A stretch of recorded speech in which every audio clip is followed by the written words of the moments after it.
Run away, or you will die tonight. That's what I heard from beside me at 2 a.m. What did you say? I asked my husband. He didn't answer. Good. Then it wasn't important. I had to use the bathroom anyway, but nestled under a down comforter with our tabby cat Meep snuggled between us made me seriously consider my options. Wet the bed. Too sticky. Excavate myself from the pile of blankets and face the cold hard bathroom tiles. Please no. Hold it in and develop a weak bladder. We were all going to get old and fall apart someday anyway. I had no intention of getting out of that bed for anything short of a nuclear strike. Just when I started flirting with the other side of consciousness though, I heard it again, run away, or you will die tonight. Wake up Jordan. I'm having a bad dream. I sat up and shook my husband's shoulder. He grunted and half-heartedly pushed my hand away. That should do the trick. But as long as I was up, I uprooted Meeps and climbed out of bed. He gave me that how dare you peasant expression that all cats have mastered. Tobias Wade, com 33 without parallel. I was halfway to the bathroom, and wondering if I could teach myself to piss while sleepwalking when run away, or I stopped and rubbed my eyes. That wasn't my husband's voice. It wasn't coming from my bed at all. That was unmistakably from inside my closet. Don't get me wrong, I'm a strong independent woman. I kill my own spiders and everything. But there's no decent-minded person anywhere who could hear that without screaming bloody murder. It wasn't really a scream, more of a what the thunder-flicking fuck was that, but it was loud enough to get Jordan on his feet in a second. It was so cute how protective he was of me. My father never approved of him because Jordan had a cocaine trouble as a teenager, but to me he had always been the perfect man. What's going on? Are you alright? Jordan asked. There's someone here, I replied with the same wide-eyed sincerity a 4-year-old might muster regarding the monster under her bed. Honey, come back to bed. There isn't anyone, run away, or you will die tonight. There, I said. It's coming from the closet. I didn't hear anything. Check it for me. Please, please. I gave him my best impersonation of a desperate puppy. He sighed and headed for the door. 51 sleepless nights. 34 don't. I changed my mind. I said. There's a murderer inside. I wouldn't worry, he replied. It's probably just my laptop randomly unpausing a video or something. Besides, if it was a murderer, he'd just kill us in our sleep. Real reassuring. Thanks. Jordan opened the door, but his body was blocking my view. I hopped around on my toes to peer over his shoulder. My doll, my angel doll, the one I'd had since I was a baby, was lying on the ground. I rushed to pick her up, reverently cradling her and completely forgetting about the monster for a moment. She wasn't really an angel, just a Raggedy Ann doll with little cloth wings sewn onto her back. But she was mine, in the same way as my hair was brown or my skin was fair. She was part of me. Well, there's nothing in here, so I'm going back to bed, Jordan said, slumping off across the floor. What do you think knocked her off the shelf though? I asked. And look, her stomach is all ripped open. I'll call a doctor in the morning. Good night. He was already consumed by the indistinguishable blanket blob. I sat there on the floor holding my doll. We were inseparable when I was a kid. This doll had endured everything, including a part-time gig as a bulldog's chew toy, and the lead investigator of a vacuum's inside. She had been ripped, stained, shredded, and impaled a dozen odd times, and Dad had always been able to fix her for me before. Of course, now that he was gone I would have to learn to fix it myself, but that was okay.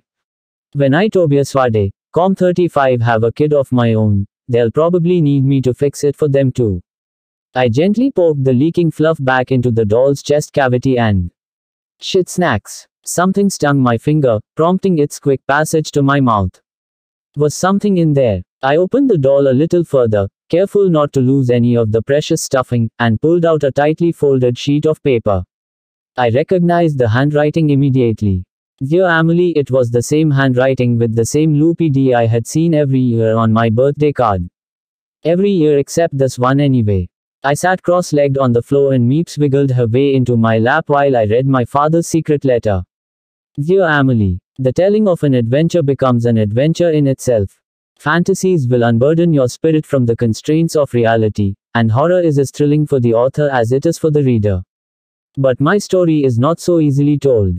Every time I try to bleed my memories free, I am frozen with helpless shame and guilt. The events of my youth have haunted me throughout my life, and I fear I will not go quietly into death until I have found peace in their recounting.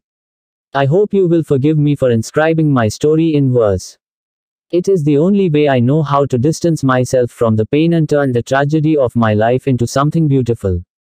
I hope before the end of your days you too will find a way to burn your 51 sleepless nights 36 darkness with such brilliant fire as to illuminate the way for others. Forever yours, Dad. It should be said, right at the start, all happy families are the same. For joys are shared in equal parts, though misery is unique in blame. It comes in many varied forms, but you will know it when it is seen. When the perfect mask is torn, and sundered at the seams. So it was when I was young, a son first and child after. Playing with father was endless fun, and every shared moment laughter. I learned how to view the world from astride my father's knee. And when the night left me curled, his stories would bring sleep.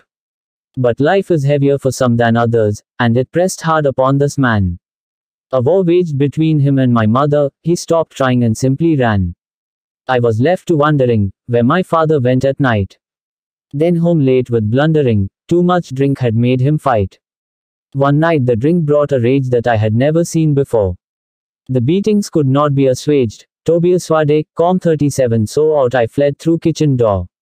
I wandered the streets very late, hiding from that awful noise, not knowing it was my fate, to find salvation in a toy.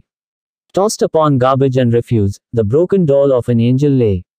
It was worn deep from overuse, but I still took her home to play. When the violence was lit by booze, I held it to keep my fears at bay. Then finally when came a truce, I would thank her when I prayed. The quiet never lasted, nor the peace, and I kept the doll close beside. Once I was too bruised to sleep, and waited instead to finally die. Instead the doll began to speak, telling me that I was safe. That even when the world was bleak, I must trust the doll with faith. The doll offered more than reality, and proved my great escape. It would sing tales of fantasy, of villains, heroes and their capes. Beasts and monsters with their fangs, of highwaymen and roaming gangs, who were locked up tight with a clang, prevailing justice when she sang. Since then we never parted ways, where I went, the doll followed after. She sat beside me when I played, 51 sleepless nights 38 sheltered me in the attic rafters. The doll peeked from my bag at school, the other children laughed, I know. But I didn't, mind the jeering fools who didn't, know how to take a blow. I wish my mother had a doll to take away her pain, to free her back against the wall, and seize the falling of the cane. I offered the angel doll to her, but she insisted that I keep. Saying it was too late to deter the wounds which cut too deep. One night her screaming wouldn't end, and I offered up a solemn plea, that even this hurt would mend. I begged the angel answer me. No comfort now like in the past, the doll offered this foresight. Run away, she said at last. Or you will die tonight. I stopped reading. I was so tired, I had completely forgotten about what made me get out of bed in the first place. I stared at the coarse face with its black sewn-on buttons and flame of red hair. It was just a doll, the same doll it had always been. Jordan. My voice was timid. I shouldn't wake him up again. It was stupid to think here. Do you trust me? Of course, honey. What are you still doing up? Tobias Wade, Com. 39. I want to get out of the house, now. The pile of blankets slouched aside and he sat up to stare at me. He looked at the letter in my hands, then nodded. He put on his robe and handed me mine, and we walked out the front door in silence. Where are we going? Away, I said. Can you drive? It was like he could sense when something was important to me. He smiled and nodded. We didn't need words. I hopped into the passenger seat and flipped on the reading light to finish the letter while he drove. Run away, she said at last. Or you will die tonight. I grew angry and yelled louder, but no other sound came out her. I flung her from my window seat, out of the house, into the street. Telling her she was no good, if the angel no longer could speak and tell me calming tales drowning out the fighting wails. Mother was in pain, a bestial yelp through the thin-walled home. I couldn't face my fear and help, I couldn't bear the sound alone. I ran until I was out of breath, far away from here. I didn't care if I met my death, I willed to disappear. 51 sleepless nights, 40 snow and bitter winds cut in, probing through my jacket thin. I leaned against a tree to rest, yet dared not chance to sleep unless I would waken to find myself alone in the world with no one else, or waken not, stiff frozen skin, a tribute to what might have been. I wish I hadn't thrown the doll away when I needed her the most. It wasn't her fault, she had to say, that death was flying close. The morning found my mother dead, as the doll that I once found. Forsaken and thrown on garbage bed, a trash heap, burial mound. For many years, a lost Raggedy Ann, my doll must have searched the earth. Until she found not a boy, but a man, and his lady who was giving birth. I had run so far from life, that I had found a life anew. The doll gazed upon my beautiful wife, and the child who now grew. The angel doll lay down softly, knowing her part had been played. The boy was gone, and though missed awfully, time's direction could not be swayed. I found her there, against hospital door, still and quiet as the dead. I scooped her up into her sword to fix her tattered threads. Tobias Swade, Com 41, by my word, she was cured of the ills this world had shown. My baby girl brought in the world was gifted with a doll newly sewn. I will never make the mistakes that drove my mother to her grave. And the doll will never lie awake to take away your pain. I was in tears by the time I finished. Dad would have been 58 on the 1st of May. Jordan kept giving me these nervous glances, but he was respectful and didn't cry. How much further, you think? Is all he asked. There's a motel up ahead. Want to spend the night there? These weren't pretty tears. They were big, snotty, sloppy globs. I was too choked up to answer, but he pulled into the parking lot anyway.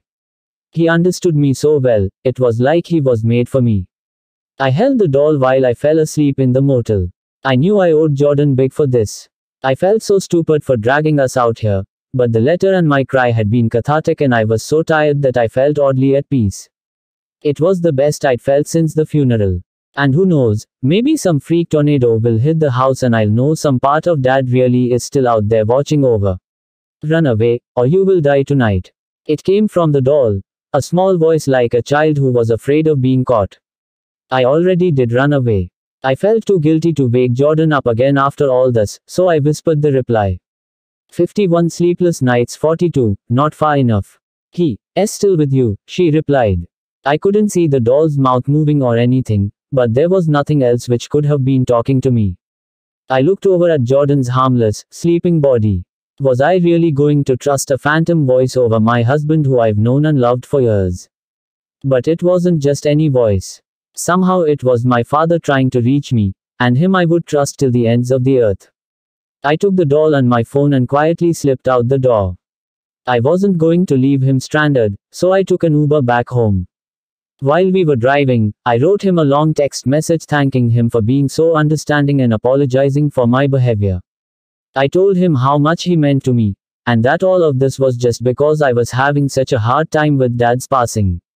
He was so kind that he probably wouldn't have even needed it, but it felt good to tell him anyway. I hope he got a chance to read it before he died.